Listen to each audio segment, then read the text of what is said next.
9 a.m. in Shanghai, Shenzhen, and here in Hong Kong, you're watching The China Show. I'm Yvonne Man with David Ingles. Good morning. We are counting down to the open of markets here in Greater China. Our top stories today, a cautious start to the week in markets here. Asian investors bracing for this parade of information, everything from data to earnings. Bitcoin finding a floor for now after hitting its lowest level this year amid a sell-off in risk assets. China urges students to avoid traveling to Japan, citing what Beijing calls dangerous comments on Taiwan by Prime Minister Sanae Takaichi. And we're watching the shares of Alibaba very closely this hour after reports it is under scrutiny in the U.S. over possible ties to China's military.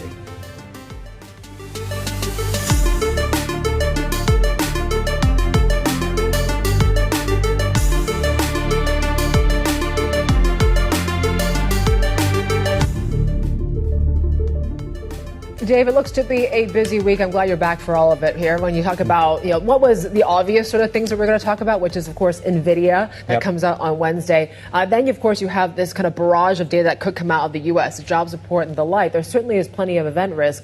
And then you add to all these geopolitics around Alibaba and now even China, Japan. Certainly is going to be a very, very kind of a volatile sort of few days, I feel. Yeah, we've had a lot to do as far as fitting all the stories into our rundowns are concerned. So, I mean, and a lot of the things that Yvonne just mentioned there are really playing out across these markets already. In fact, when you look at what's happening in Japan and the travel-related stocks there, we talked about crypto. NVIDIA, of course, comes out same day as the September jobs report. It's going to be backward-looking, too backward-looking, I guess. At least we're getting some data this week. And all that is to say, cautious start to the week. Going into the last, let's call it 6 weeks, 5 weeks of the year here, going into the last week of November here. Let's have a look at markets where we are. So we're up slightly, about 0.25% on Asian equity markets. We talked about the jobs report, more on that, of course, coming through. In case you missed it, on Friday, so two things in Greater China to mention that we'll get into it later. So new information coming through out of the Ministry of Finance, pledging stronger or more proactive fiscal policy. And Hong Kong also revising upward, actually, its GDP forecast for the year, given the outperformance we've seen in the economy. Let's flip the page, please, and have a look at some of the things we mentioned, right, playing across these equity markets. So Japan-related stocks are, one direction, and the course of travel here is on the way down, as you can see here. We're looking at a lot of the crypto-related stocks, Monix, for example, following the takeout, the wipeout in Bitcoin prices on the weekend. And, of course, Samsung is getting some upside today. This report this morning, it's raising memory chip price is about 60%. That's according to Reuters. It's playing out across these markets. And going into the open today, A50 futures and dollar China on your screens. Within this, we're looking at, it's a big earnings day. Xpeng, Leapmotor, and Geely are coming out with earnings today. Plus, of course, the Alibaba story is yet to play out here in Hong Kong. We'll see what happens, of course, when things get underway here in a couple of minutes. Yeah, we saw the ADRs fall on Friday on the back of that report, right? So the Hong Kong listed shares will be in focus at the open at the bottom of this hour after that report, talking about the possible ties to the Chinese military. The Financial Times says the company provides tech support for PLA operations against targets in the U.S. For more, let's get to our Asia tech correspondent, Annabelle Jeweler. She joins us right now. Alibaba has pushed back quite strongly on this report. What are the details? Yeah, as you probably would expect, I guess. It was quite an inflammatory one on Friday from the Financial Times. And what the Financial Times is reporting is that this is coming from an official White House memo that essentially has some declassified top secret intelligence on how they think essentially Alibaba is helping the PLA to have capabilities essentially that threaten to undermine US national security. So there's a few different fronts that they're looking at this. I think one of the main parameters though is around Alibaba cloud services and what those could be providing to the PLA. But there's other points of access as well. How Alibaba ostensibly, the FT says, could be providing things like customer data that could include IP addresses, Wi-Fi information, payment records, different AI-related services as well. They also said that employees of Alibaba had transferred so-called zero-day exploits to the US, or rather to the PLA. So that's sort of zero-day exploits. You're looking at software vulnerabilities that you don't have a chance to patch or to fix because it's essentially you're not having any sort of lead time on that. No surprise, as I said, Alibaba's pushed back very strongly on this. They're essentially calling the sourcing on this complete nonsense. And they're also, interestingly, I think, linking it back to the US-China talks and saying that this is something that undermines the progress that was made recently. Okay, just to switch gears, because it's also playing out, and you probably saw what shares of Samsung were doing. What do we know about that report? I think it's Reuters, 60% on some memory chips. Yeah, so they're looking at the DDR5 memory chip. This is used extensively in high-performance applications like for AI and like in data centers, but also for computer PCs as well. But essentially a very strong price lift. What Reuters is reporting here is a 60% price jump for that DDR5 type of memory chip. But yeah, looking at something that's gone now to $239, that's US in November, up from $149. But I mean, the pricing power, of course, of some of these key companies, is strong. And I guess sometimes they want to take advantage of that as well. Bill, thank you so much for a wrap of the big tech stories going into today. I'm just looking at shares of Alibaba, not much indication of which direction will open today. We'll certainly keep an eye on that next few minutes or so. We're also looking at a lot of the consumer-facing names, Japanese consumer-facing names, particularly in the Chinese mainland here, where you're looking at everything from retailers, makeup, hotels, mall operators. Takashimaya is down about 6%. So China has warned students planning to study in Japan, heightened risk, this diplomatic spat sparked by Prime Minister Takaichi's comments on Taiwan shows no signs, as you can see, of easing, and this back and forth over the weekend into where we are this Monday morning. Min Lo, our China correspondent, is here to talk us through the actions Beijing has taken so far here, Min. Yeah, Beijing has told its students in Japan to monitor the situation. It also issued a travel advisory telling Chinese citizens not to travel to Japan. And it's coming at a bad time because we just saw Chinese travelers to Japan really steadily increasing and finally reaching close to pre-pandemic levels. We're talking about 7.5 million visitors to Japan in the first 9 months of this year. And Chinese travelers are the biggest spenders. They make up nearly a quarter of Japan's total foreign travelers. So the impact of this on some of the big retailers, you already saw Shiseido down close to 10% today. And Shiseido relies on the China market for more than 30% of its revenue. So obviously a big hit to some of these retailers. And also analysts are saying that these companies' Chinese expansion could be hampered by any move by the Chinese government to maybe get their Chinese citizens to boycott these brands as well. Yeah. Do we see any signs of an off-ramp right now, or is there more signals now that more countermeasures could come? Well, there are signals that it is escalating because over the weekend, China sent 4 armed coast guards to the disputed waters, what it calls the Senkaku, the Diaoyu Islands. Japan calls it the Senkaku Islands. And China said that was a rights enforcing patrol that is legal.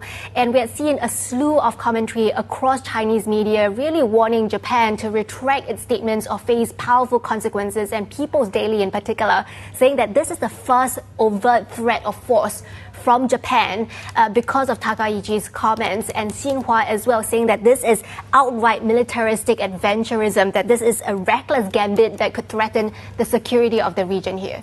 Yeah, some sharp rhetoric there. Well, of course, we continue to watch this one when it comes to China and Japan relations here. That has moved markets here this morning. Our Min Lo, China correspondent, with the latest on that front. And coming out, we'll be talking markets with UBS Chief Investment Officer and why they still see more upside when it comes to global stocks next year. Adrian Zuercher joins us in just a few moments. And we're counting down to the open of trade in Shanghai, Shenzhen, and Hong Kong. Looks to be a pretty busy morning.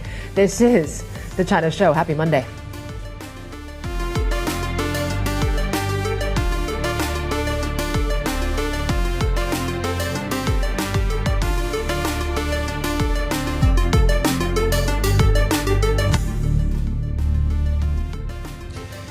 Good morning. Welcome back. You're watching The China Show.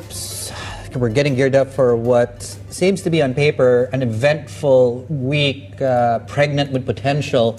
A lot on deck. Yvonne and I, of course, are off from tomorrow. Well, we're still on shows, but we're shifting to the Singapore. Our new economy forum, of course, begins midweek all throughout Thursday and Friday. So watch for big highlights from that, of course. Speaking of Thursday, the September jobs report's coming out. That's according, of course, to the Statistics Bureau. And yeah, they made that announcement on the weekend.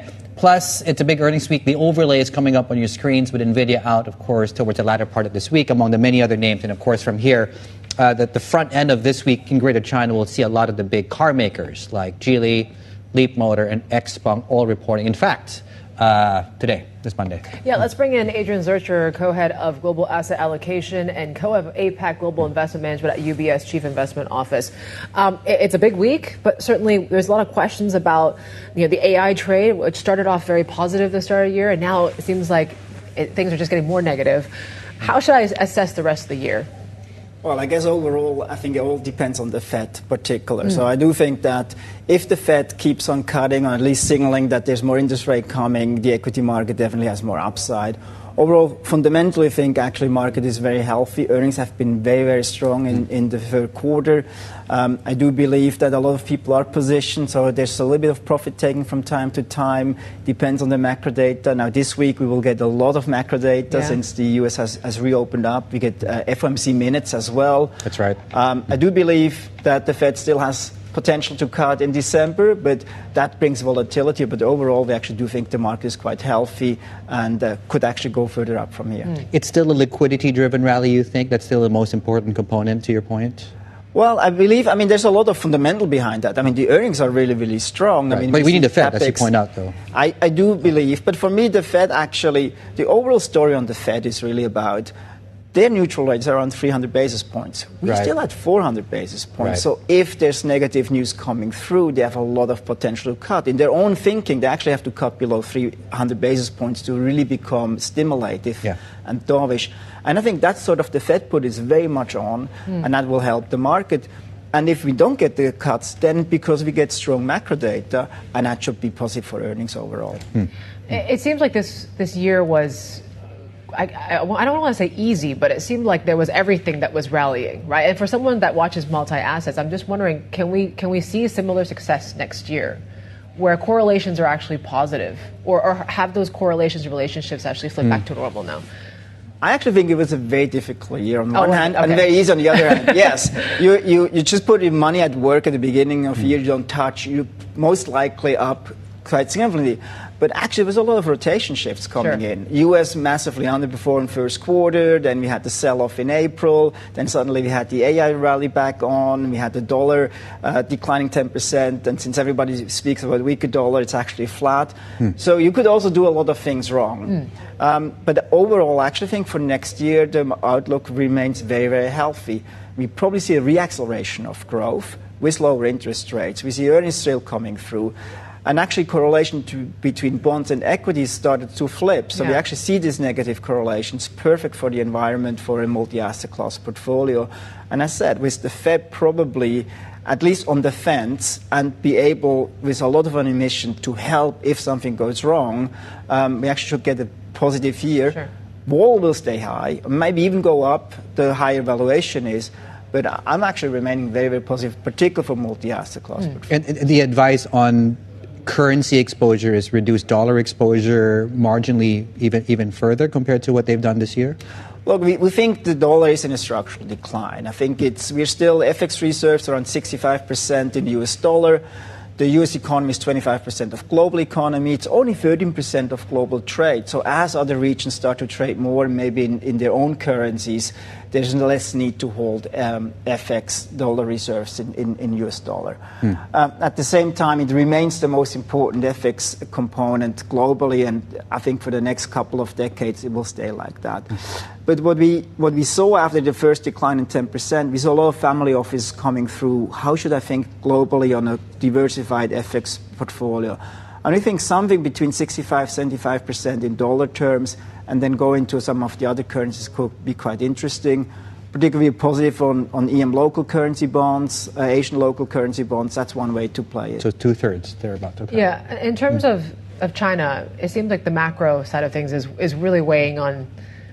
I mean, the numbers that we saw last week were quite not soft, I guess as you could say, right? When you have investment collapsing in the way that it has. I know it hasn't mattered much of all year, the macro and fundamental picture in China, but will it eventually next year? Well, it has probably not mattered that much globally as well, because it's a slowdown as well. On China, on the macro side, I think things are still weak. I think eventually the PBOC will have to do something like quantitative easing. So I would be long duration in China, for example. I think interest rates have to come off. There has to be more stimulus coming through. On China itself, the tech side still looks very, very strong. We expect 37% earnings growth next year for the AI-related tech companies. And I think that's the part that was driving the rally, and that's the part that actually still could drive the rally going forward. So it's too early to, speaking of rotation, to rotate out of the big winners like tech in China specifically. What does it mean for dividend names, for example? Because if yields are going to keep coming down, you go long duration. Are financials still also going to be a winning bet, apart from tech, within the equity complex? I'm a multi-asset class investor. Right. I believe in diversification. I do think that some of the portfolios might be too concentrated to the tech trade. Okay. And we can start to see, even in the US, healthcare has done relatively well the last 2 or 3 months. Okay. And that's one way to maybe diversify a bit. And I think it is a structural trend. And they were basically, through the Trump administration, being massively under pressure, but actually see it start to outperform. Financials is a sector we actually do like. In China, yes, it's a very high dividend play. It's very linked to the domestic economy. But I would start to diversify out and maybe take some profits in the AI trade, diversify a little bit into other sectors. I do believe that makes a lot of sense at this point. Even within the AI trade, though, I mean, it seems like China has at least some advantage when it comes to the energy side of things. I think a lot of people have been talking about the energy, the power grid, and the like. I mean, is that kind of the way to position around AI now? Maybe it's focus away from the hyperscalers and the like, but really more about the power side of things. So we have 3 key themes at UBS where we really believe there's structural trend growth there. One is, of course, AI itself. Yeah. The other is really about power and resources. And you have to basically create more electricity to be able to do our chat GDPs and DeepSeek searches and so on and so on. I think that's a major shift. China definitely looks very, very strong on that part. There's more investments coming through in Europe. There's more investments coming through in the US. I think that's really key structural trend. And then one starts to become a bit more AI-like, but it's about longevity, healthcare, and a lot of AI-supported measures are also going into that part, robotics, demographics. So these are the key themes, and I think you want to have them in the portfolio because these are structural growth drivers that will help the portfolio to generate high alpha over time, and so it's a really key component. One of the big surprises this year, and speaking of alpha, was gold. What conversations are you having now with your clients around gold for next year? So we don't have gold strategically in our portfolios, but it's one of our best tactical trades for the last 18 months. So it's not even, I would say, tactical. It has gone beyond that. Okay. There's something in between tactical and structural? Well, originally we had it tactically, but it's just we keep on rolling it, and it's up another 50-60%. So it has worth to basically hold on it. Yeah. And we see more upside given there's probably debasement going on globally. People are looking for safety. It's a store of value. Yes, it has become probably also a bit more cyclical driven. There's a lot of money went in, maybe even some related to AI. So the volatility will definitely pick up. But I do believe is the U.S. cutting interest rates, that will be supportive for the dollar, or less for the dollar, more for gold side. And yeah, we still hold it. We still see upside potential from here over the next 12 months, and it's a good diversifier. Who were we talking? We were talking about also someone from multi-asset last week from I think JPMorgan, the 60-40 plus portfolio, where the plus side is the alternative side. In terms of ROI and where I can get the best return, do I still stick to the private markets for next year too? Yeah. So when we build portfolios in our liquid side, we have actually quite a bit of hedge fund allocation, 12%. I think we have more than most of our competitors. And then we have what we call the endowment fund style portfolios, which are the one that have grown a lot over the last couple of years, where we allocate to private markets. There's 2 types, 40% or 20%. The one was more popular is 20, and there I really believe in the 4 components. So you have to have private equity, private credit, infrastructure, and real estate. I see a lot of people have sort of shifted to private credit over the last couple of years, has returned spectacularly, very low volatility. I'm not sure that all the people are really aware on how much risk they actually own. It's high yield exposure. Yeah. Yes. And there's a deterioration going on. We have seen it over the last couple of months. So there we are a little bit more cautious, so sort of neutral. We had it on attractive, we are more neutral. I think infrastructure, for example, is a fantastic diversifier, and a lot of people are exposed. It's the best inflation hedge you can have from a private market perspective, and it's just generating income basically independent of a lot of macroeconomic swings. Adrian, thank you so much. Have a great week ahead. Thank you for warming us up, of course. Big week ahead. Adrian Zuercher, their co-head of global asset allocation co-head of APAC Global Investments there at UBS Chief Investment Office. Very quickly, going into the open today, under 8 minutes away, coming up on your screens, we're down about 0.5%, so we're slightly softer on an index level. Dollar China 710, fix of the day is coming up. There we go, bottom of the screens. Alibaba's in focus, given, of course, the FT report from Friday. Massive drop in ADRs. We're down about 1.7%. In the pre-markets. Plenty more ahead. This is Bloomberg.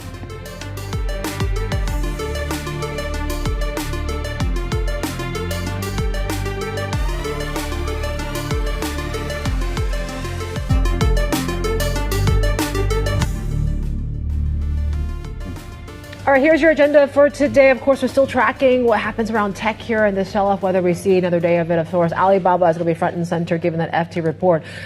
Talking about the company's ties to the Chinese military, which the company has, it basically said that this was nonsense, right? So we'll see if there's any reaction. There was a little bit in the pre-market as well. Sectors to include, of course, is crypto, travel, given the Sino and the China relations of Japan seem to be now escalating a bit. Earnings, we talk about some of the EV makers, the car makers are reporting later on. CGBs as well going to be in focus here today.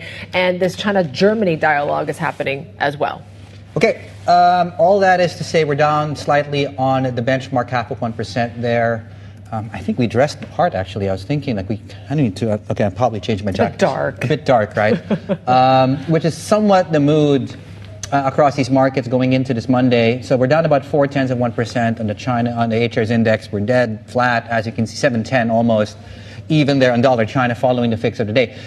Going into the day, okay, so lots of pockets in the equity market to watch. We're looking at Alibaba down 1.5% last we checked, 1.7 right now. Trip.com might have to do also with the Japan story, and travel-related stocks are just getting thrown out the window in Japan. Not just travel-related, right? Consumer-facing, retail, cosmetics, hotels, everything in between are seeing some downward pressure again. With the geopolitical tensions heating up between the two sides here.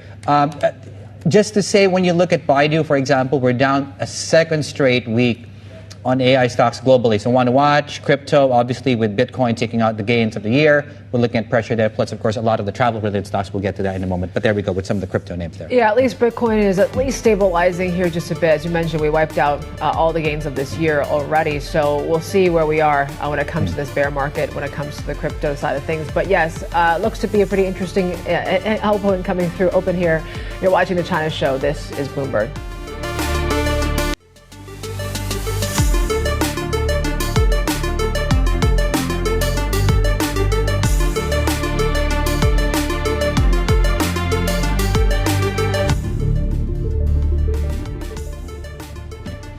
Good Monday morning. Welcome to the program. If you're just joining us right now, we are counting down to the open of markets here. If you're following the weather forecast, the temperature is set to dip here in Hong Kong this week. Yes. So them boots are coming out, if not, if not already. If you know, you know.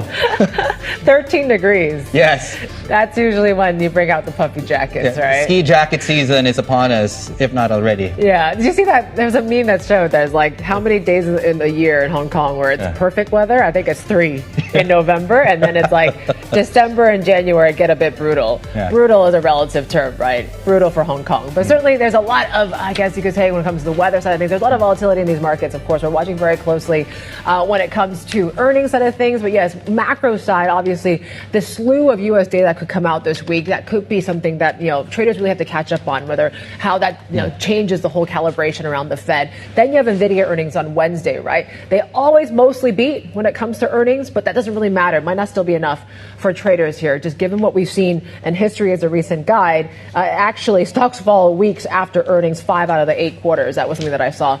Certainly that's one to watch. So is it an excuse to kind of take profits in the whole AI trade this week? That could be one question for the market here today. In terms of your onshore markets, Dave mentioned about some of the technical levels, and MSCI China, I think, is below that 50-day moving average, to one to watch out for here. We are slightly seeing some declines in the A-share market here today. CSI 300 is down about 1/5%. Shanghai, Shenzhen looking pretty flat here right now. Keep in mind, we're watching shares like CATL. Look at A-shares down 4.3%. But what a rally it really has been, right? When you talk about the whole pivoting of the AI trade to the likes of ESS, right? I believe the A-shares hit a record last week. The H shares are one to watch as well. I think they've doubled basically since they debuted in Hong Kong. So a little bit of pullback there, 4.5%. Capricorn Tech also is flat this morning. And we're watching, of course, some of the consumer-related, travel-related stocks, given what we've seen in Sino-Japan relations, which are starting to really kind of become more of a bigger issue. And so we'll see how that fares, right? HS Tech is down by about 1/3. But you're watching the likes of Alibaba, just given this FT report talking about the company's military ties. Obviously, they have come through and responded saying that this report is nonsense. But then, you are seeing that negative reaction on the stock. Citi had an interesting view, though. They're saying this is actually a buying opportunity for Alibaba, given the fact that they don't believe that, I think, that they, would have done something like this, or at least they would follow the due diligence. Also, they're expecting the company to buy back shares. So Alicia Yap and her team basically saying it is a buying opportunity given this share price drop. Meituan is actually bucking the trend there, but Baidu, there you go. After revealing that AI model last week, it continues to fail to really impress investors. We're down about 1.5% this morning. And we're watching very much the travel section, right, of this market. You take a look at what we saw with some of these Japanese retailers, the Japanese airlines, all reacted quite negatively to, of course, this flaring up of tensions between Japan and China, with China giving that warning to students to avoid travel, right? So that certainly is why you're seeing the likes of Air China down close to 3%, China Eastern, as well as Trip.com. Trip is one of the biggest losers on the board here in Hong Kong this morning. Crypto stocks are in focus as well. We talked about we wiped out the 2025 gains for Bitcoin. So that certainly is a sign of these crypto stocks that maybe we are stepping into this bear market, right? We stabilized in terms of the Bitcoin price right now, but Huobi Tech, for example, is following through. We're down about 5%. And earnings. We focus on the EV sector, on autos, Geely, Leapmotor, and Xpeng. We're actually expecting some pretty decent numbers for the third quarter. They're going to possibly talk about robust EV deliveries. That's going to help the results here. And also they could be potential beneficiaries here when it comes to how regulators want to control these price wars, Dave.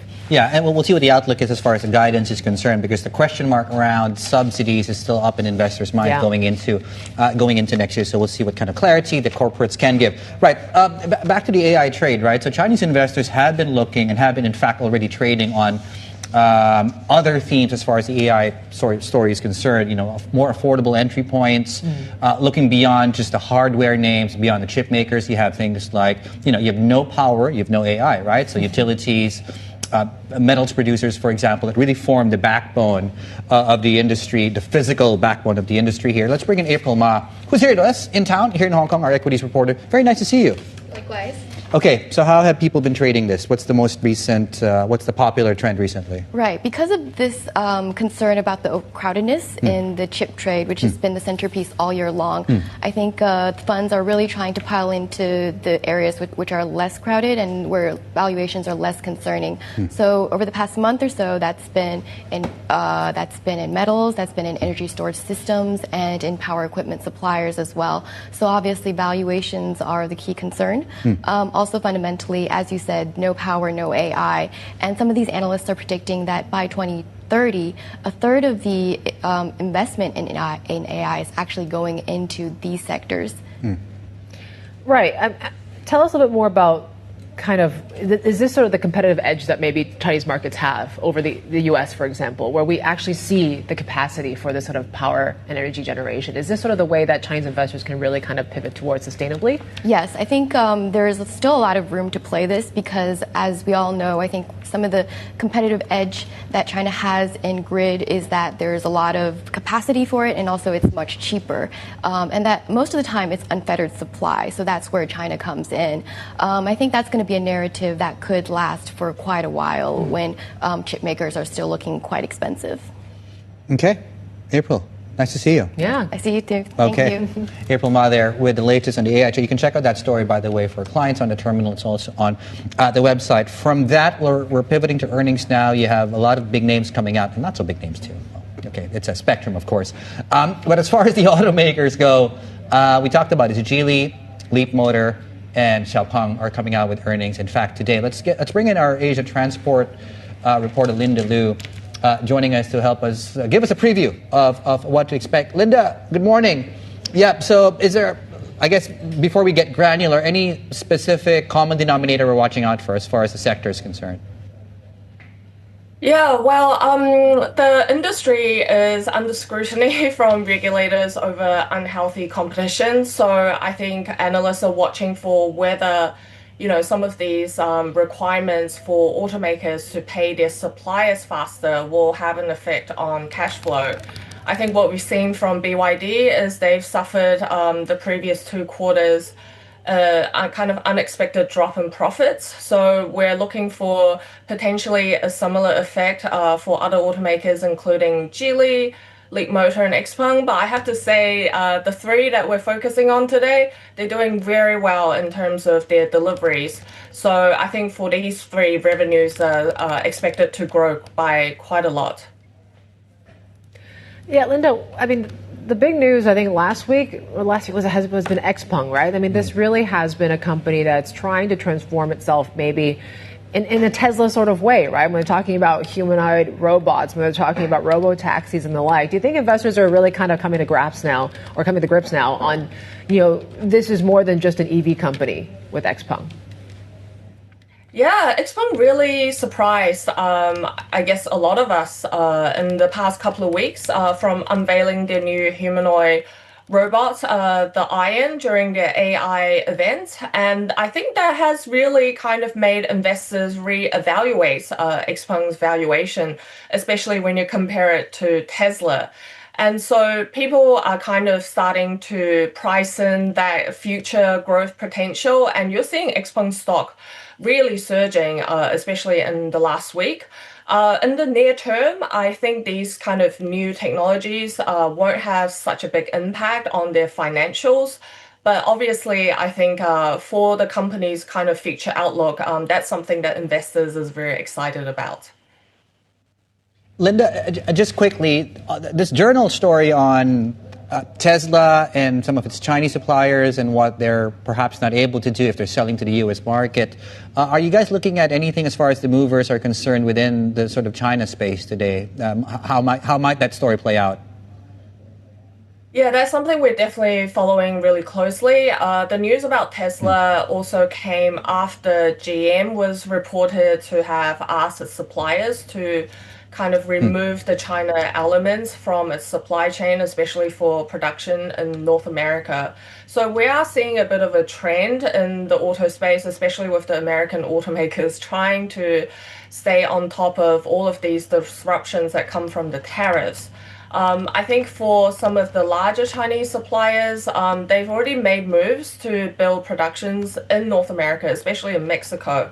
So I think for these players that already have presence in North America, the impact to them will be a lot more manageable. But obviously, with auto supply chains involving so many different companies, I think not all of them will be able to manage this transition to maybe moving production outside of China so well. Linda, thank you. Linda Liu there, our Asia transport reporter. I mean, just to mention before we look at movers, CATL, of course, is one to watch, given this placement, and we're down about 4% on the stock there. That's just to say, so apart from that, a lot of big movers to track. Alibaba, of course, given all the news flow from Friday, that's Of course, the FT report, which then led to quite a substantial drawdown in the ADRs. We're not seeing that play out to that extent. In fact, in the pre-markets, we were down close to 2.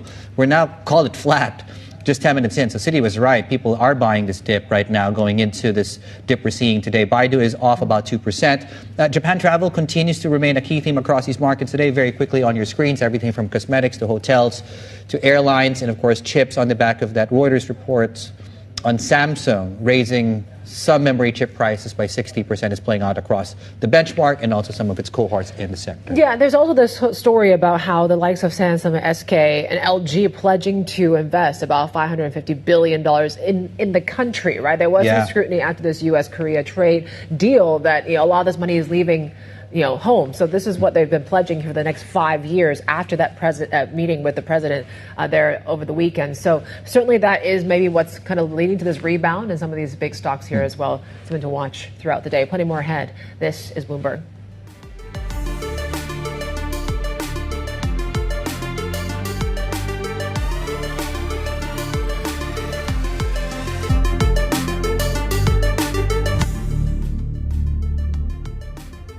All right, we're looking at the Taiwanese dollar here this morning. We're seeing a bit of strength after what we heard from the central bank, right? Vowing to avoid manipulating the exchange rate, and that is part of an agreement with the U.S. government. Let's bring in our Bloomberg FX and rates reporter, Qianhua Wan. She joins us in Taipei with the latest. So what are we hearing more of at this point here? And in terms of direction of travel, where to next for Taiwan dollar? Oh, well, as for Taiwan dollar, after the joint statement was released last Friday, we saw a very, very big move in the Taiwan NDF market. But there are some analysts and strategists think that's mainly caused by the thin liquidity and the unwinding of short positions on Taiwan dollar.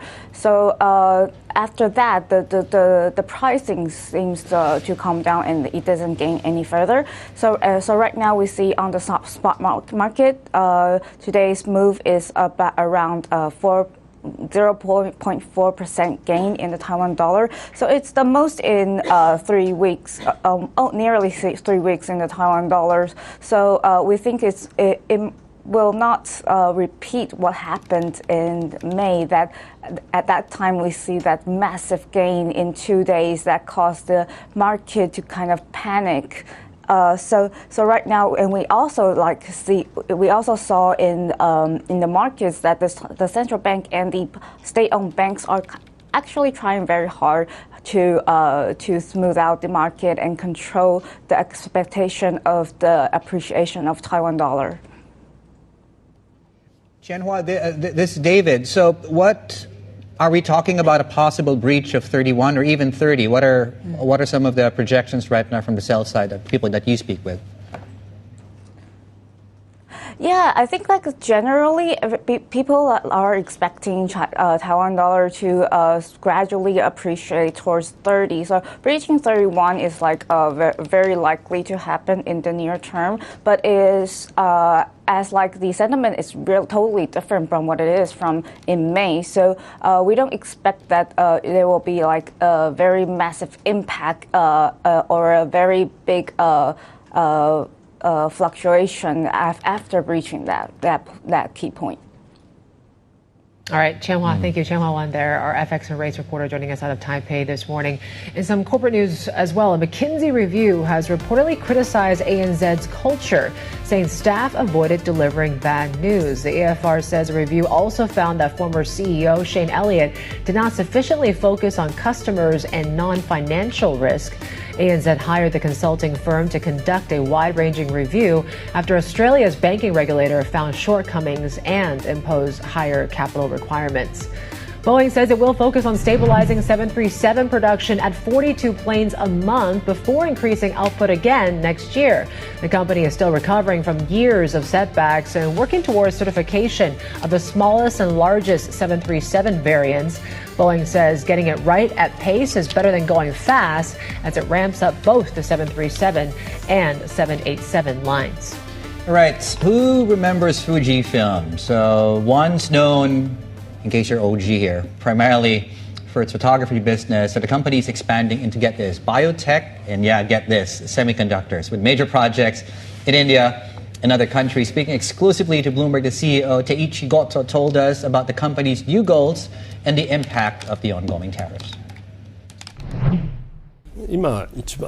Currently, the primary areas we're investing in are, first, contract manufacturing for the biopharmaceutical business, also known as CDMO.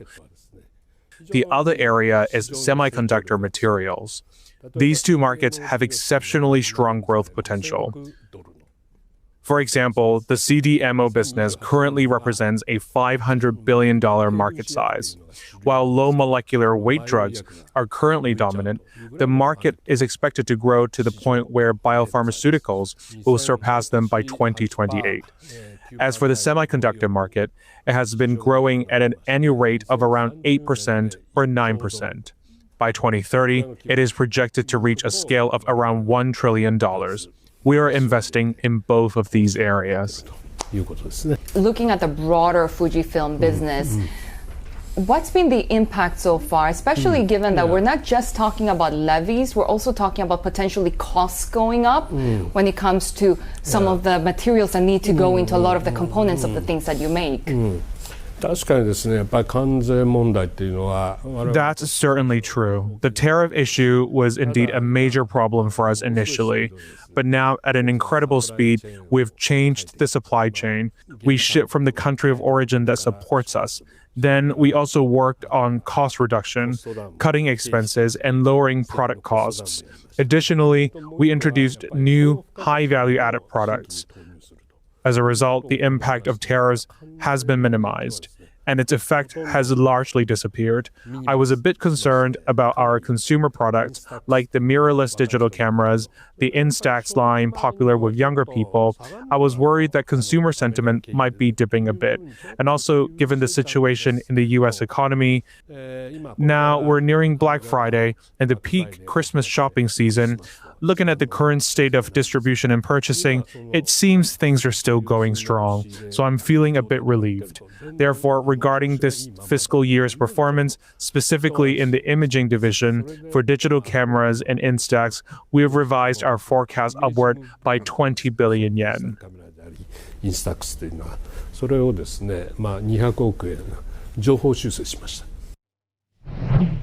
And that was Teiichi Goto there, the Fujifilm CEO, speaking with our Sherry over at Tokyo for us. Now, if you're one of our Bloomberg clients, you can rewatch that interview, and you can catch it on TV Go. That's on your Bloomberg terminals here. TV Go is the function that you run, and you can scroll back to not just this, many of the conversations you might have missed throughout the shows today. You can also be part of the conversation here, sending us instant messages during shows today. Lots more coming up here on The China Show. Lots of good conversations, speaking of. So there's plenty more ahead, suffice to say. This is The China Show.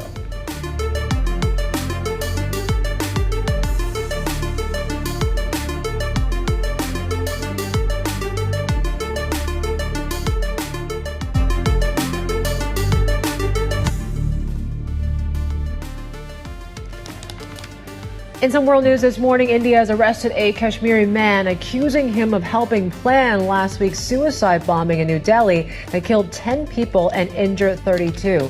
Authorities say he helped buy the car used in the attack, and Indian investigators say they are still working to uncover the wider network behind the bombing, which has raised security tensions for the Modi government.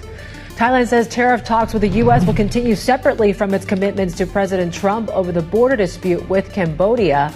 Bangkok clarified the stance after Prime Minister Anutin spoke with Trump, who signaled the U.S., quote, doesn't wish to interfere in the conflict. The U.S. has paused trade talks pending Thai compliance with the peace deal. German Finance Minister Lars Kleinbiel is heading to Asia, pushing for open, rules-based trade as tensions rise between the U.S., China, and Europe. He will take part in the German-Chinese financial dialogue in Beijing, meet officials in Shanghai and Singapore, and press for fair competition, along with better market access for German firms. Right, let's have a look at some of the Tesla-related suppliers, but might have to do also with other things taking place. We're looking at shares of CATL. I'm just looking at my screen here, 3.7% to the downside. So there's the journal story, number one. I think there's also the corporate action, which is also playing out across stocks. It's also worth pointing out that CATL has done exceptionally well going into this Monday. So also might be just people taking money off the table going into today. Speaking of, right, this has really been one of the main recipients of this AI trade outside of the chip cohort and the hardware cohort, right? So how do you no power, no AI? We talked about this earlier on. Gangfeng Lit is really just one of those names that has benefited substantially. It's not just this, right? So I think this is just really a cross-section of, or proxy of, many of those names as well. That's just to say these are the intersection of really many big names coming through and many big themes that we've been talking about here. Yeah, aluminum. I mean, you look at optical transceivers. I mean, you got to go really kind of ESS throughout the whole kind of supply chain. Right? ESS, What's right? ESS again? Energy storage systems, right? That certainly is one of the key buzzwords here when it comes to CATL as well. There's interesting note there also when it came to ESS as well. They were talking a little bit more about there is some sort of concern that they could be sanctioned, right? Sort of what we saw when it comes to some of the critical minerals and the like. That is something that we've been kind of discussing there with some analysts of late.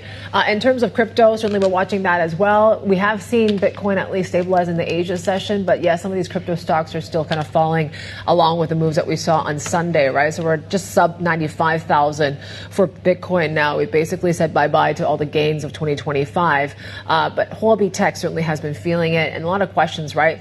Crypto was seen as a sort of debasement trade, right? Benefiting from the likes of dollar weakness. That's what UBS said earlier. Yeah, and why we've seen crypto, why gold has done so well. Is that sort of theme now fading, now that we're starting to see cracks emerge around the Bitcoin space, or at least the crypto space? Yeah, it was quite a terrible weekend. It's really what I spent a lot of time on, just looking at Bitcoin charts over the weekend. It certainly is one to watch. Right, PopMart, this is interesting. Just two notes here. So Morgan Stanley talking about this movie report, Labubu lifting the stock. The other side of the trade is Bernstein talking about how, do you remember Beanie Babies? Yes. Yes, that could be the future here of PopMart. Could be two opposite sides of the fate. We'll talk more about that and other themes coming up here on the second hour of the China Show.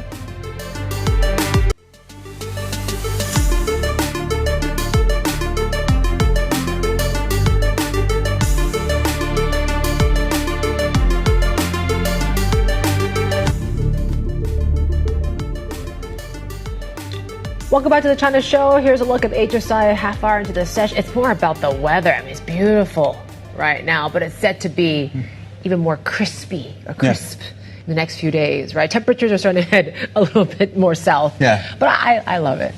I love a good crisp in the air. My non-existent luxury ski jacket is But hey, we're going to Singapore, so yeah, never mind. Well, I'm rating it for Singapore because have you ever been in a mall in Singapore? No. It is almost like you're at the top of, I don't know, Niseko in Hokkaido. Really? It's they that crank cold. Up the AC like it's that? cold. I feel like Hong Kong's worse. But yeah.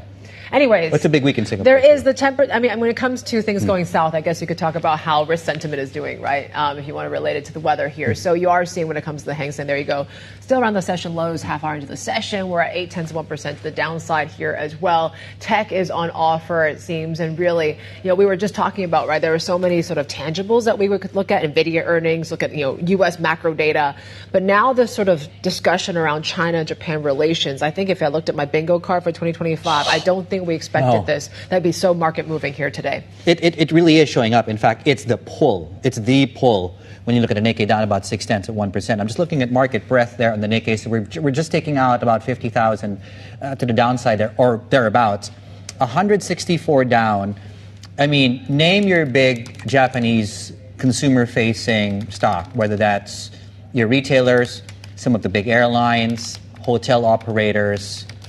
Sanrio is getting hit quite a bit.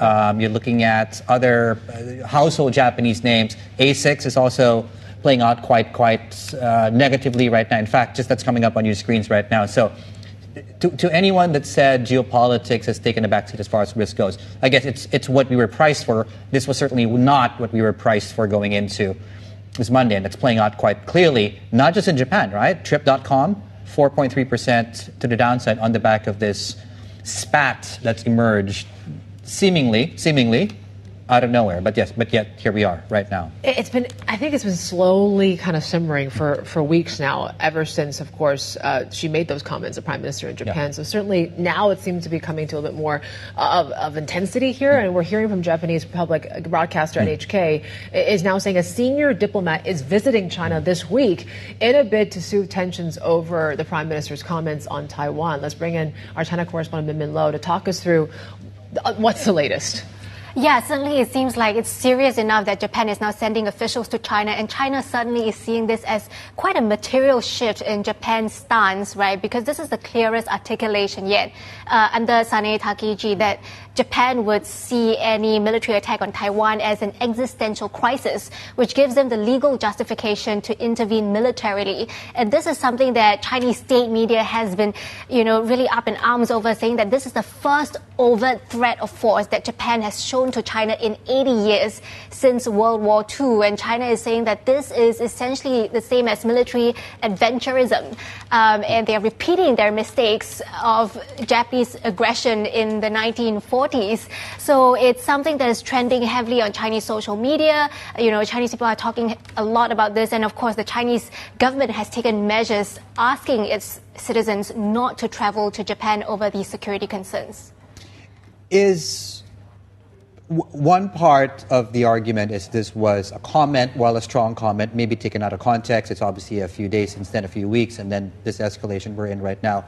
Is what we've seen in the last, let's call it 48 hours since Friday, a signal of more countermeasures to come? Is this about to kick off, or is this almost as bad as it can get? It could be. I think we have to see what happens when the Japanese officials meet with the Chinese officials, because I think what China wants to see is to have Japan really commit to the one China policy and maybe to retract those statements. Of course, I think what they would really want is an apology from Japan, which they're not likely to get. But right now we have seen military threats, right? You have China sending these armed coast guards to the disputed waters near the Senkaku or Diaoyu Islands over the weekend, saying that they are making rights enforcement patrols. So it is a sign, and this was explicitly mentioned in a Weibo account linked to the Chinese state media CCTV, Yu Yuan Tantian, saying that these are signals that China is prepared to take strong countermeasures if things don't settle down. And this kind of back and forth, it comes at the worst time, right? This is coming at a time when we are seeing plenty of Chinese tourists heading to Japan. I mean, you can include Hong Kong as well. And a weak currency. Yeah. Yeah, I mean, we are looking at traveler numbers close to pre-pandemic levels now. 7.5 million travelers in the first 9 months of this year. And bear in mind, Chinese travelers are the biggest spenders. And they make up now nearly a quarter of Japan's total foreign travelers. So you think about all these Japanese brands that rely heavily on Chinese revenue, brands like Shiseido, more than 30% coming from the Chinese market. So that's why we are seeing the stock down about close to 10% today. And some analysts, our Bloomberg intelligence analyst Catherine Lim, is saying that some of these Japanese companies' ambition to expand further in China could be hampered by this as well, especially if the Chinese government put out a stronger statement calling on its citizens to boycott some of these brands. Yeah, and we've seen this before in previous episodes where the tensions between the two have flared up. It's really played out on the business, on the ground. And that has specifically happened, I think, when Japan nationalized the Senkaku Island or privatized it. I can't remember, but it was more than a few years ago. Yeah, and the Chinese government explicitly told, I think, the Chinese citizens to boycott some of these Japanese brands. I remember I was still a student in China. I remember mid-2000s where there were flare-ups, there were riots. And there were all these flags that people would hang on their cars or outside their windows. Yes, so there's something in there that if you light the proper fire, that could get out of hand. But yes, that's where we are. All right, Min, thank you. Let's talk a bit more about what we're seeing across these markets and the reaction that we're seeing in Japan in particular. Let's bring in our Alice French. She's our Japan stocks reporter in Tokyo. And Alice, I mean, to take your pick, whether it's tourism or travel related, we're seeing some outsized moves here to the downside. What are you tracking so far in your team? Absolutely. Good morning. Yeah, so look, department stocks are being hit pretty hard today. We're seeing Isetan Mitsukoshi down over 12%. J-Front Retailing also having a bad morning. And this is partly, as Min Min says, we know that Chinese tourists are among the biggest spenders in inbound visitors in Japan. And a lot of them make tax-free purchases at department stores. And so those likely to be hit. Also things like fast retailing that runs Uniqlo down over 6% this morning. We're seeing Pan Pacific as well, which runs Don Quixote, which of course is popular with tourists from all over, but does get frequented by Chinese tourists too, really having a big decline this morning. It seems to be really weighing on both the benchmarks here this morning. Now we know, if we go back to kind of the beginning of this year, sort of January, February time, a lot of analysts were getting really excited about, this kind of record number of tourists that Japan was planning to see in 2025. Chinese visitors obviously making up a big chunk of that. And a lot of stocks had gained a lot on those expectations, not least things like hotel operators, Kyoritsu maintenance, for example, had seen some pretty nice gains and is now down around 9% this morning. So I think there might be some re-rating or definitely some concerns coming in terms of how investors are looking at these sort of inbound related stocks going towards the year end.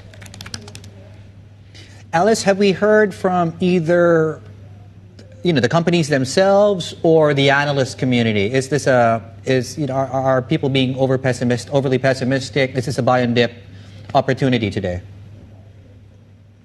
I mean, that's the big question, right? And from discussions that I've had this morning, it seems like, the concerns are valid. Investors and analysts have been telling us that, this could really hit the economy.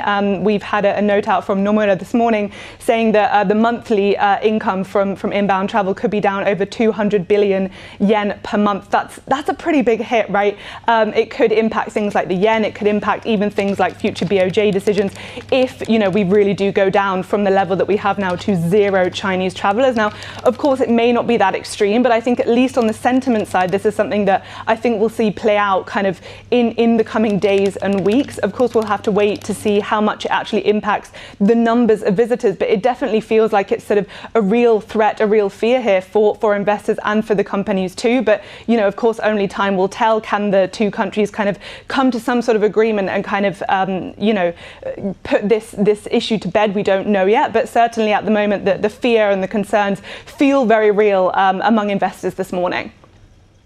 Yeah, Alice, at some point, if not already, someone's going to crowbar this into the BOJ conversation coming through, and them maybe not being able to hike. We can get to that, I guess, later on. Alice, fantastic. Thank you. Alice French with the latest out of Tokyo, of course, our top story this morning. Plenty more ahead here on The China Show.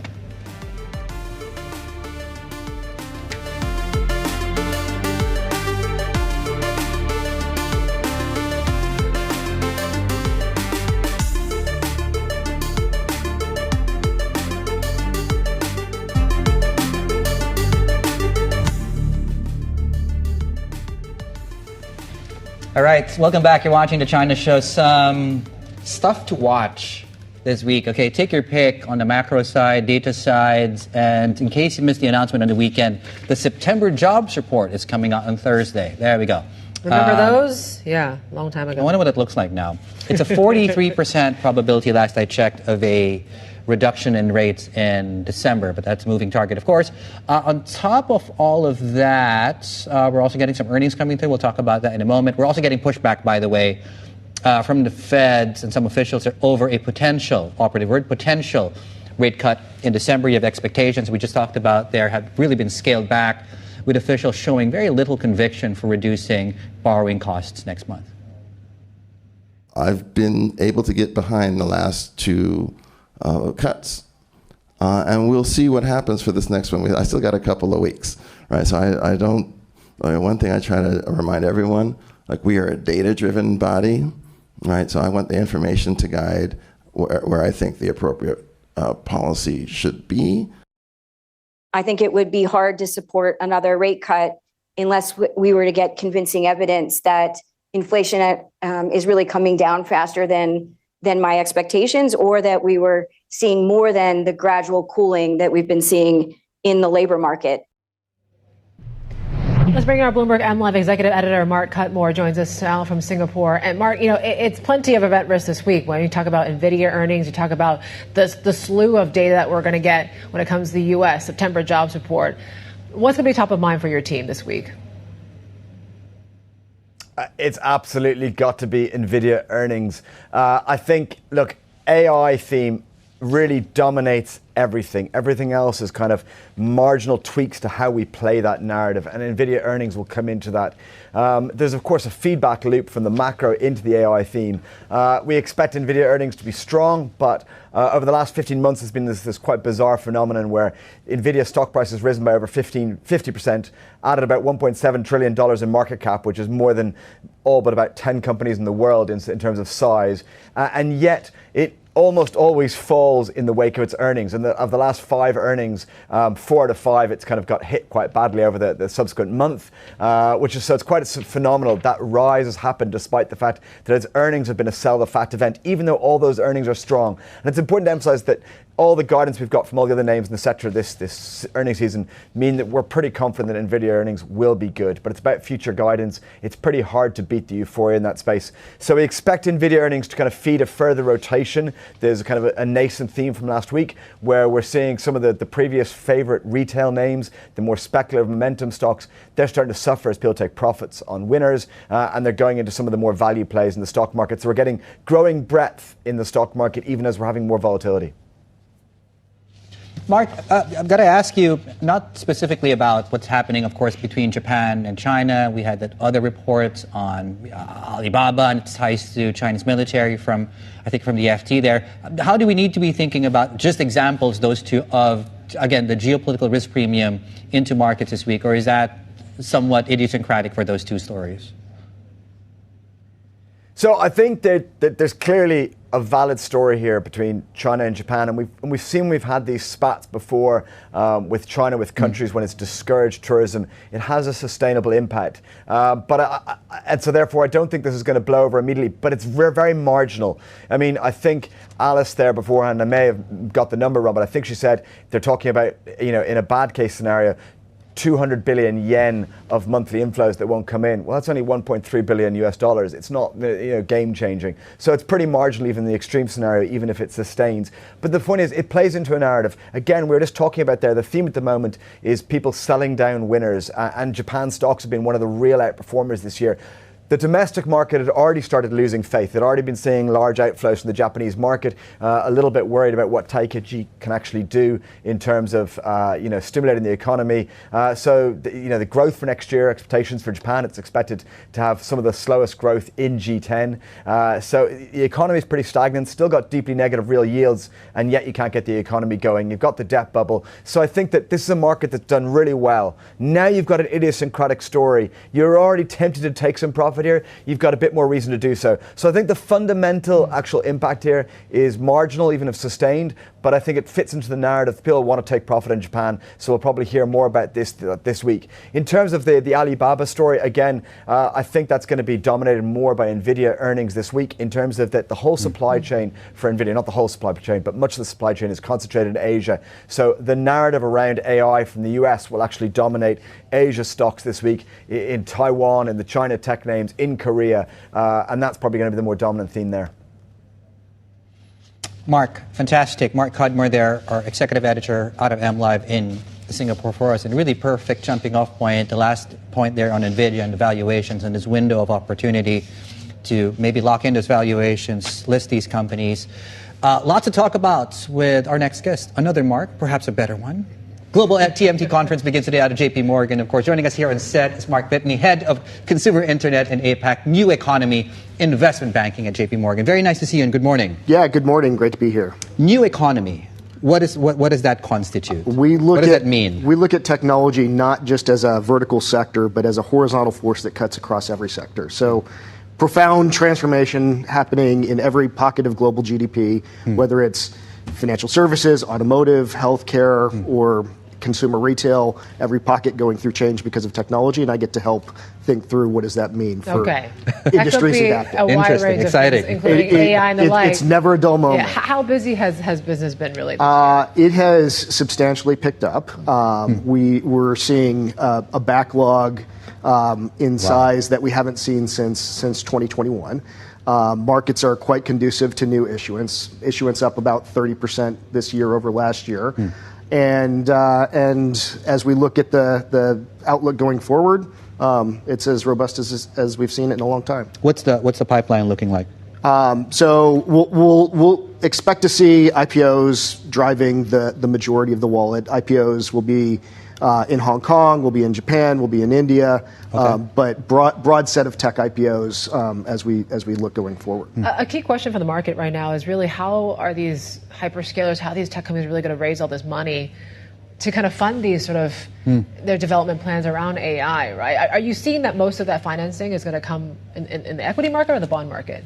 It'll be a mixture of both, and then there's obviously strategic capital that goes into it too, because companies have a vested interest in funding their own ecosystems. Yeah. Yes, which others too. No shortage of capital inflow. Where there's growth and outsized value creation, there's going to be capital there to support it.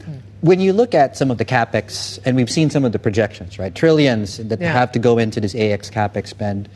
Do the numbers make sense to you? Like, do you get a sense like, how are you guys going to, I'm going to help you raise that money, but that seems to be quite a lot for my team to do. If you look at the internet transition, about 15% to global GDP was added through the transition from offline to online. You go back to PC, it was about 1.5% per year over a 20-year period in productivity gains. Right. So the size of the opportunity relative to the capex is still a very asymmetric ratio. If you're a hyperscaler and you can play into that and you've got the resources to do it, you're spending. I have to ask the geopolitical question, just given what we've seen with Morgan Stanley being questioned around the Zijin mining or Zijin gold listing. I think JPMorgan was subpoenaed just a few months ago on the CATL listing as well. How do Wall Street banks navigate these sort of U.S.-China trade tensions now, how to deal with these Chinese companies that are looking to list? It's a complex backdrop, and there's regulatory constraints on both sides, but our focus is helping our client base to navigate this backdrop, which does have challenges and pressures coming from both directions, and it's not static; it's a moving target. So we've got to figure out how to navigate against it. Oh, suffice to say, it doesn't faze you. It's a factor to consider, but it's still business as usual. Would you say? It's a complexity that we have to manage, and it does take up airtime in order to sort through it. Right. But it hasn't stopped the ability to actually service our clients. Let me ask you about valuations, whether that's, we know the private markets, the public markets, the conversations you're having with clients. Is there a sense that this is a window that is about to close, that, it's better to list now than later? Or is there a sense that, timing is better than timing the market? Markets will move up and down, but we're talking about a fundamental secular trend of moving from a less intelligent world to a more intelligent world. So there's going to be a lot of fundamental growth there. You don't need to time the long term. Certainly markets will create windows for you, and we've got to figure out how to navigate those windows. But the core focus is, what is that long-term trajectory? Capital flows-wise, where are you seeing the most growth? Is it still China? Where else are you focusing? It's actually quite broad across the entire Asia region. We're seeing a lot of fundamental growth activity in India. We're seeing a lot of market activity in Japan.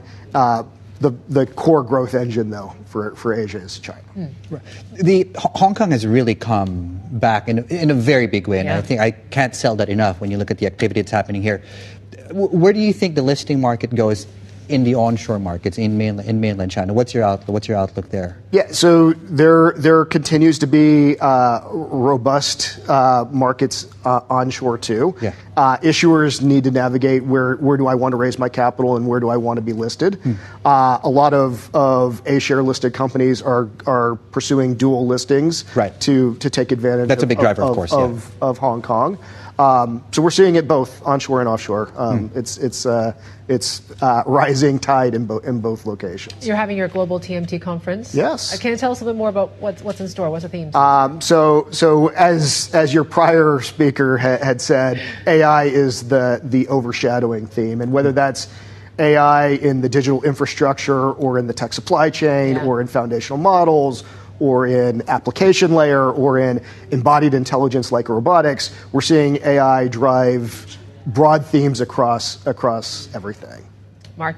Great to have you. Have a great conference. Great to be here. Thank you so much. Thank Global you. Head of Consumer Internet Investment Banking and Head of APAC New Economy IB at JPMorgan. Coming up on the China Show, we'll have more on the tech sector with the U.S. Consumer Technology Association. We'll discuss key industry trends as well as the impact on U.S. trade policy on some of its group's members, like the likes of Amazon, AMD, Best Buy, and Sony. Gary Shapiro joins us. This is Bloomberg.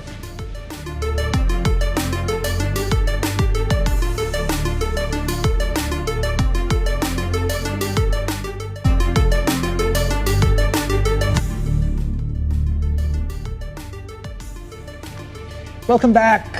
We're looking at markets about an hour into the cash market session here. CATL, both the listing onshore and here in the offshore markets are down similar amount, similar story here as it pertains, of course, to, well, you have the import story, you have this corporate action, number two, and of course the fact that the shares have done exceptionally well as really a recipient of this power play when it comes to the AI story. Yeah, I think the A shares are at or close to records. Yeah. 8 shares have doubled basically since they listed here in Hong Kong. Crazy. So maybe some profit That was this year, taking. right? This year. Yeah. I'm losing track. So yeah, it's interesting that Morgan Stanley note about the sentiment around energy storage stocks in China. The fact that U.S. lawmakers are pushing to limit grid component imports from the country, that could be a bit of a headwind really for the sector, which has done very well, as Dave mentioned there. So this could be a cause of concern for ESS.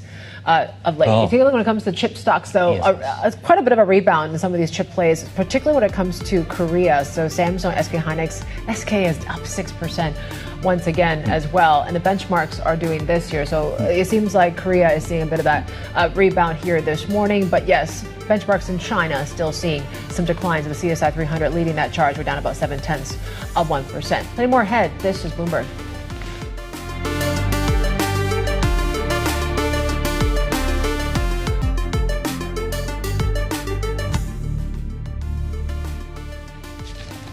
$11:29 a.m. in Tokyo. Japanese markets are heading to that lunch break. And yeah, it's certainly a time to kind of digest sort of the news that we've seen over the weekend, whether it's kind of this flare-up in tensions between China and Japan. That seems to be we're seeing that drag on the Nikkei and topics here. We're down about 0.8%. Dollar yen is still trading in the weaker side of things. We're trading around 154, 155 levels here this morning. And really, we talk about the sectors. It's everything from travel, department stores, retailers, even Hello Kitty. I mean, the impact from, of course, the tensions there certainly is being felt throughout. Yeah, even Sanrio is taking even Hello Kitty. Hello Kitty is not immune to the geopolitical tensions around Taiwan, interestingly, between the two. But yeah, I mean, when you look, in fact, at so we're going into the break in literally 2 seconds. There we go. A glance under the hood, top 10 and bottom 10 on the Nikkei, coming up on your screens very, very shortly. You look towards the bottom side of things. So a lot of the mall operators where you really get substantial sales and foot traffic. Oh, we're getting cut off, in fact. There we go. From mainland Chinese travelers into Japan. So imagine the basement levels at those malls in Ginza, whether that's Mitsukoshi or Takashimaya or Isetan, are perhaps going to be less busy this time around. So everything from makeup, like Shiseido, fast retailing, Uniqlo on the floor, Nissan Motor, Sharp are really getting hammered quite bad on the back of these developments there. But yeah, I mean, we'll see how this plays out, but it's really playing out across social media, it's making Chinese media, and you're getting really sharp responses from the Chinese side. Yeah, the rhetoric certainly has been quite bold over the weekend, right? So there are a lot of questions whether we can see more of this, or are we likely to see more brands being boycotted, not just when it comes to travel. So that certainly is the question for the market there as well.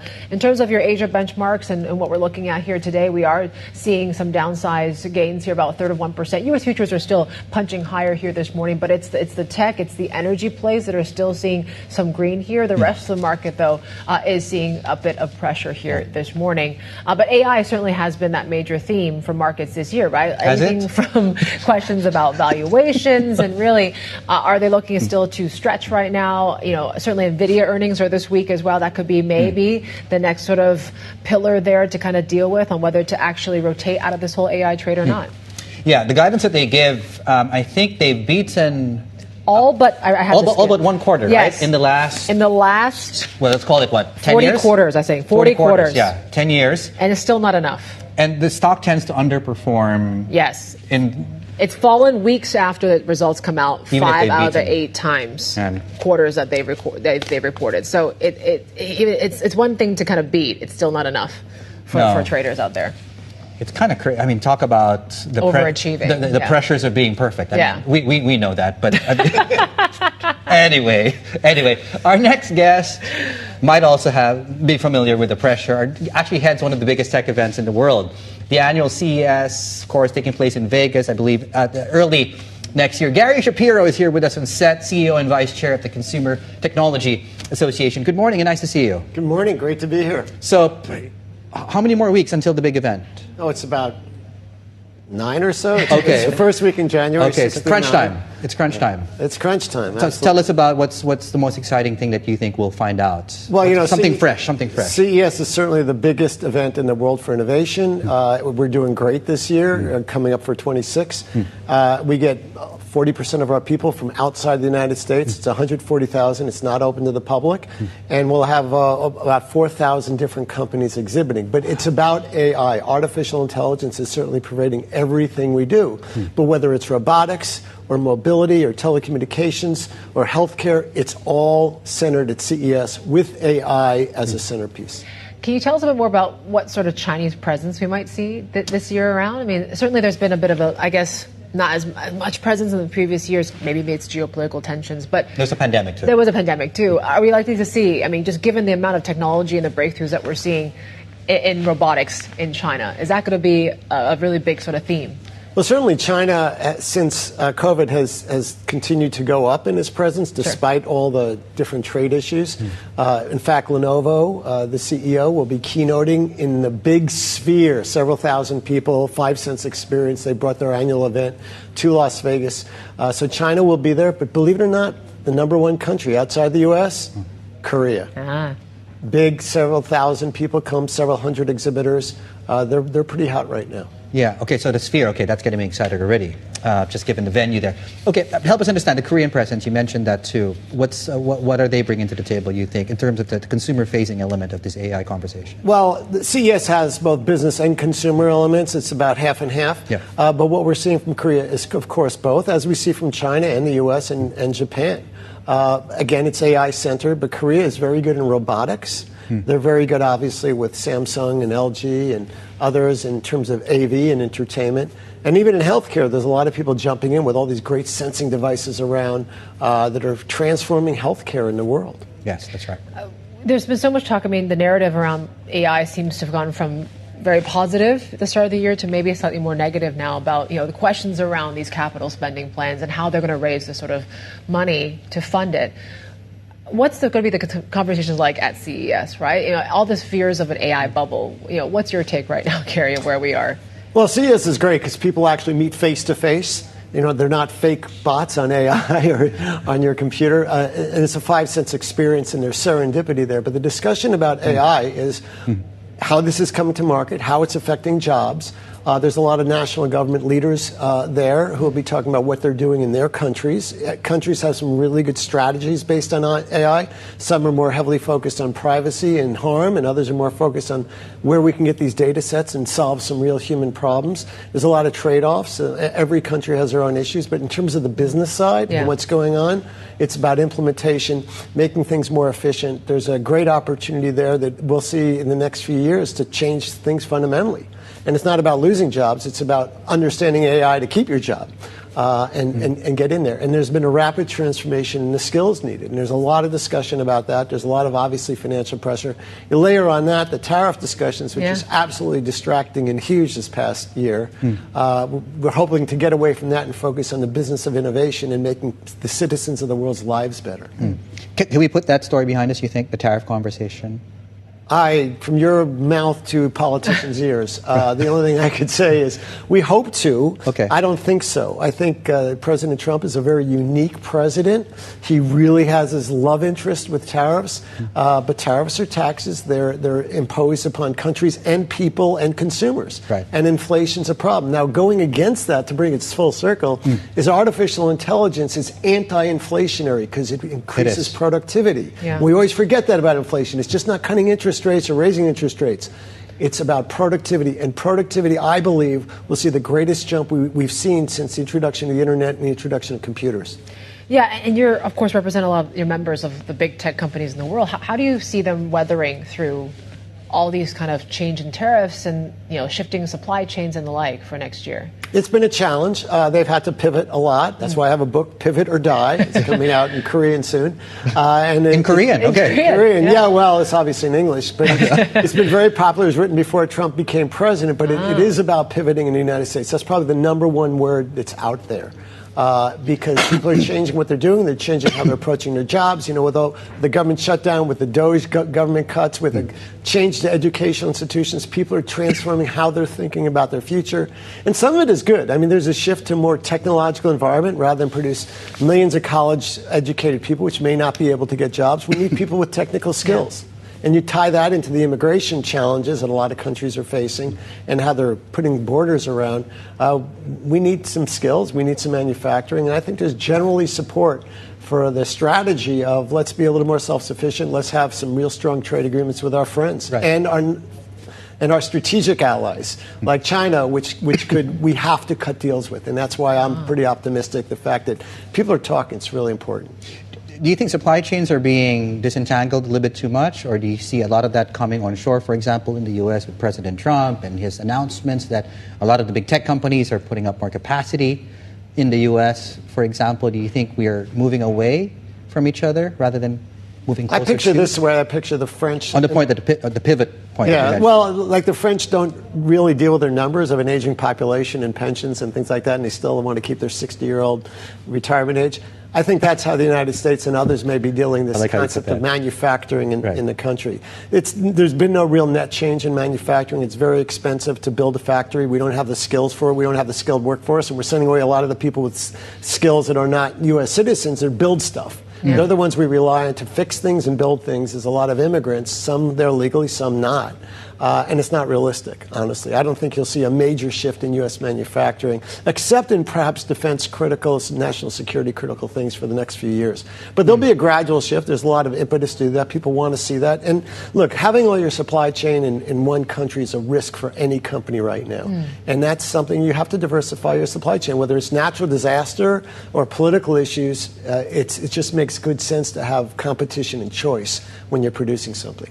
Gary, it's great to have you. Gary Shapiro, CEO and Vice Chair of Consumer Technology Association. We look forward to CES in just about a few months of time. There, at the beginning of January, right? Yeah. Yes. Okay. Coming up, how China's consumers are rattling global luxury giants with a switch to homegrown brands. More on the changes in this $49 billion market coming up next. This is Bloomberg.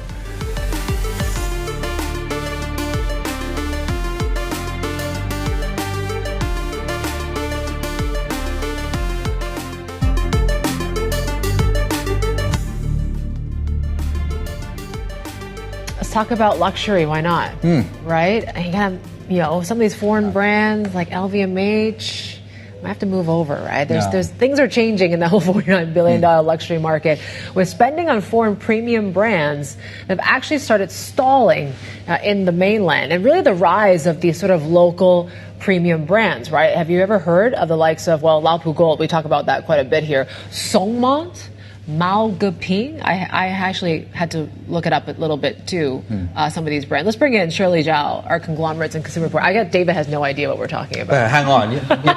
You haven't been to the latest renovation at the Ingles household. Mao Geping. All over your face. All over. If you think the Oval Office is draped in bling, you should come to my living room. Oh, it's all Laopu. Yeah, there we go. All right. Anyway, Shirley. Let's bring in Shirley. Tell them the rise in these Chinese premium brands. Why do you think they've grown so rapidly? So the rapid rise of these Chinese homegrown premium brands coincides with China's economic slowdown. So, amid a slumping property prices and very high youth unemployment rate, a lot of Chinese consumers are now are becoming more cautious and selective when it comes to shopping, especially luxury shopping. So they are now looking for, personal connection on personal wellness and experience, and they are seeking connection on the sort of cultural level with the stuff that they buy. And Chinese premium brands have done much better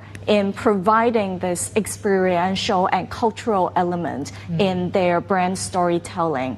And that's attracted a lot of Chinese consumers. And also, these Chinese premium brands, on the pricing level, they're not as expensive as a lot of Western luxury brands, but they're still having this premium price tag. And, for a lot of Chinese consumers, they see these Chinese brands as a sort of cheaper alternative to Western luxury brands, but still they provide good quality products. Yeah, so not as luxury. I mean, just looking at the price point then. So what challenges, if they nail the messaging and sort of the identity part of it, what challenges remain here?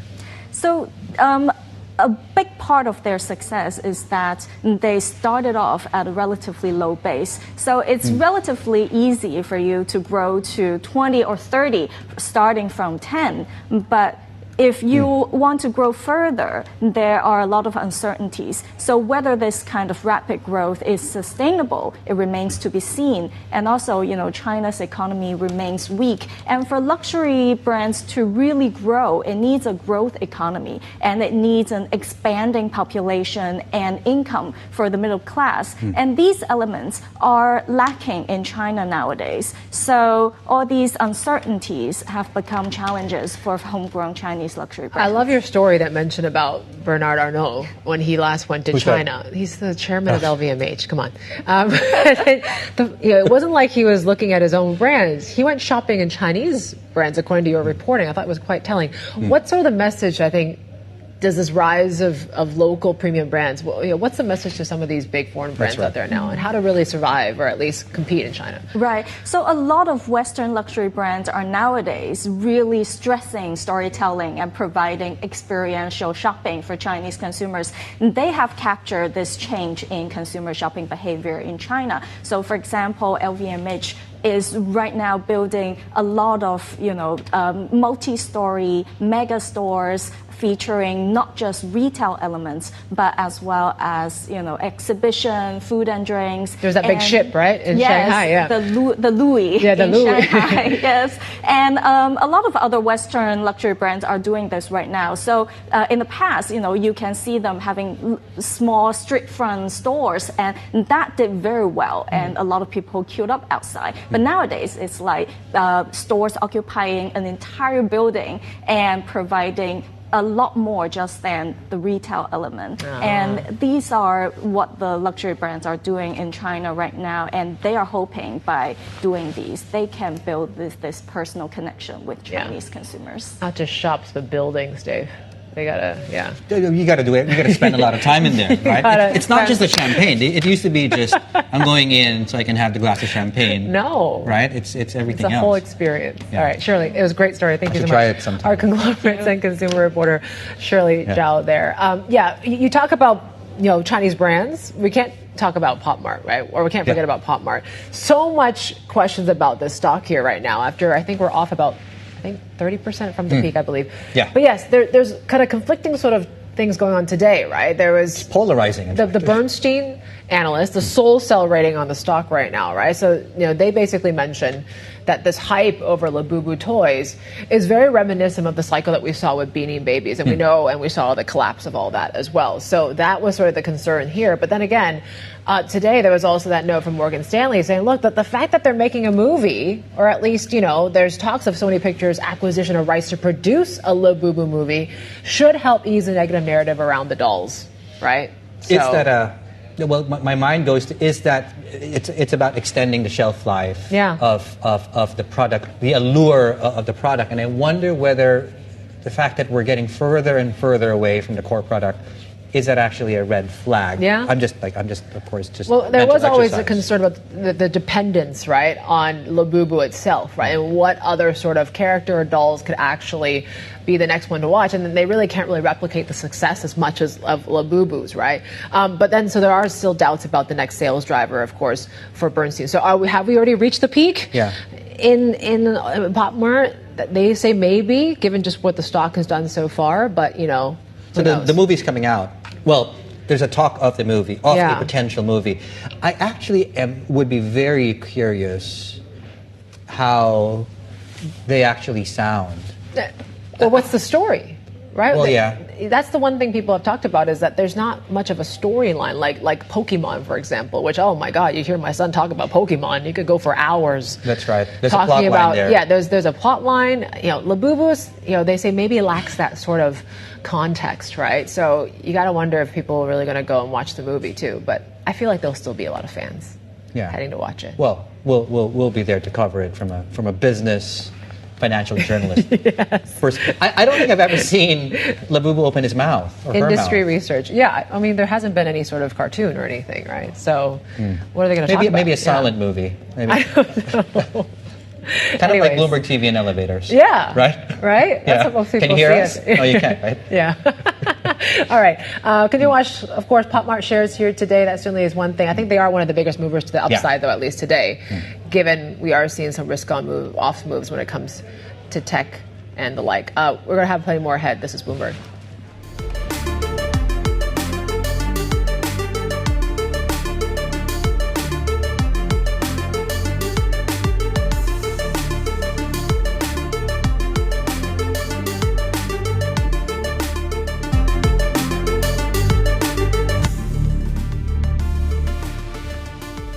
Well, the leader of Andhra Pradesh, one of India's key southern states known for its thriving tech hubs, is confident that New Delhi and Washington will soon strike a trade deal.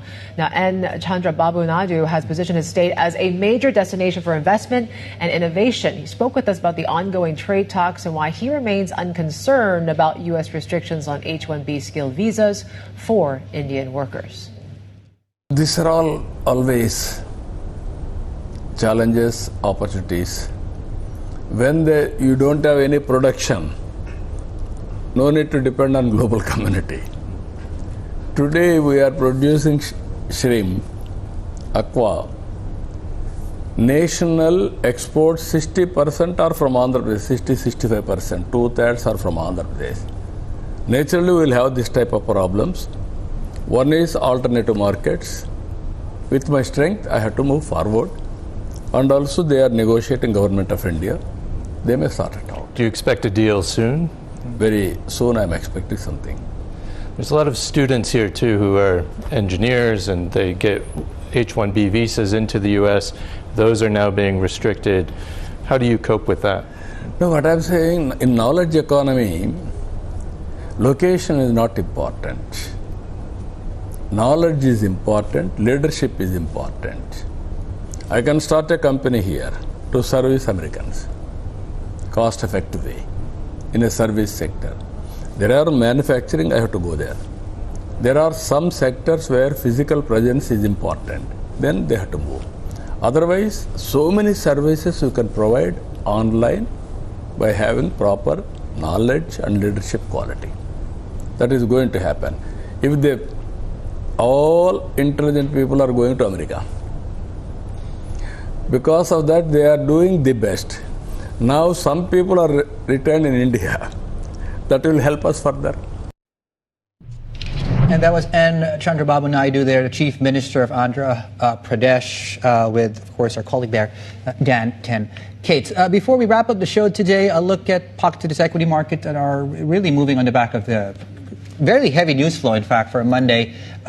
This story is, we've talked at length about this in the last 60 minutes, 2 hours or so, actually. What's been happening between China and Japan. Watch this story very closely. This will likely have a day two, depending on which way to go. It's gotten to the point where, of course, a fairly high-level person out of Japan is actually making his way to China to try and mend things and smoothing things around. Defense stocks are on the up on the back of similar story there, and of course on the back of the drop we've seen in AI the last 2 weeks, a good example would be that we're on a fairly steep 2-week drop on the Philly Semiconductor Index. We did start out the day on the back foot, but we are now up across most of the big tech stocks about 90 minutes into the session here. Plus, of course, you have WH Group, which is, I believe, also down to the DOJ ending this meat probe, perhaps on the back of that. We'll leave you with a look at the Hang Seng Index. Yeah, these are top movers here right now. Interestingly enough, Alibaba has turned positive on the back of what we've been reporting, them really denying this report from the FT that it has military ties or ties with the military in China there. This is Bloomberg.